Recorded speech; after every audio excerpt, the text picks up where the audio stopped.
Merhabalar, ben Doktor Yavuz Selim Sıla, ailenizin hekimi. Özellikle bu kış aylarında birçok hastamız soruyor. Nasıl önlem alacağım bu kış hastalıklarına karşı? Çok da sayıda hastamız geliyor. Öncelikle kış aylarındaki hastalıklar çok yaygın. Kış aylarında insanlar daha çok kapalı alanlarda bir araya geliyor ve bu durum virüslerin hızla yayılmasına yol açıyor. Soğuk hava doğrudan aslında hasta etmez. Bu yanlış bir bakış açısı. Ancak bağışıklık sisteminiz zayıflarsa hastalanırsınız. Güneş ışığından yeterince faydalanamazsanız, düzenli beslenme ve uykunuza dikkat etmezseniz vücut direnci düştüğü için hastalıklar gerçekleşiyor. Peki kış hastalıklarından korunmak için neye dikkat edelim? El hijyeni, el temizliği en önemlisi. Bulunduğumuz ortamları sık sık havalandıralım.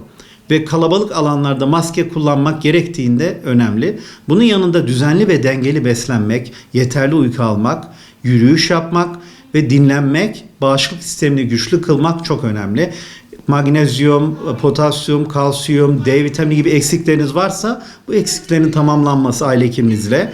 Bu küçük gibi görünen bu önlemler aslında hastalıklara karşı çok büyük bir koruma sağlıyor. Peki diyebilirsiniz, nasıl güçlendireceğim bağışıklık sistemimi?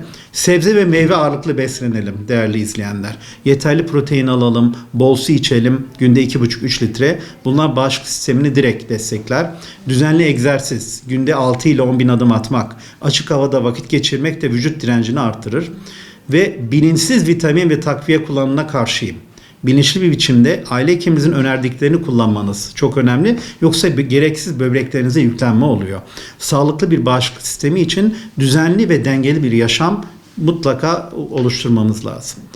Aşılarla ilgili sorular var, antibiyotik kullanımı var. Grip aşısını özellikle ben yaşlı hastalarımda, kronik hastalarda ve risk grubundaki bireyler için tavsiye ediyorum. Antibiyotikleri ise ezbere kullanmak çok tehlikeli. Özellikle zaten viral hastalıklarda etkili değil. Gereksiz kullanımı için dolayı şu an ciddi sağlık sorunları oluyor. Lütfen doktorunuz uygun bulmadıkça antibiyotik talep etmeyelim. O yüzden aile hekimimizin önerisiyle antibiyotikleri kullanalım. Ve en son olarak yüksek ateşiniz varsa böyle ve birkaç gün sürüyorsa, nefes darlığı, göğüs ağrısı, şiddetli halsizlik ve öksürüğünüz inatçı ve geçmiyorsa lütfen bunu ciddiye alın, ertelemeyin. Erken başvuru hastalığın ilerlemesini önler ve tedaviyi kolaylaştırır. Sevgiyle kalın. Teşekkürler.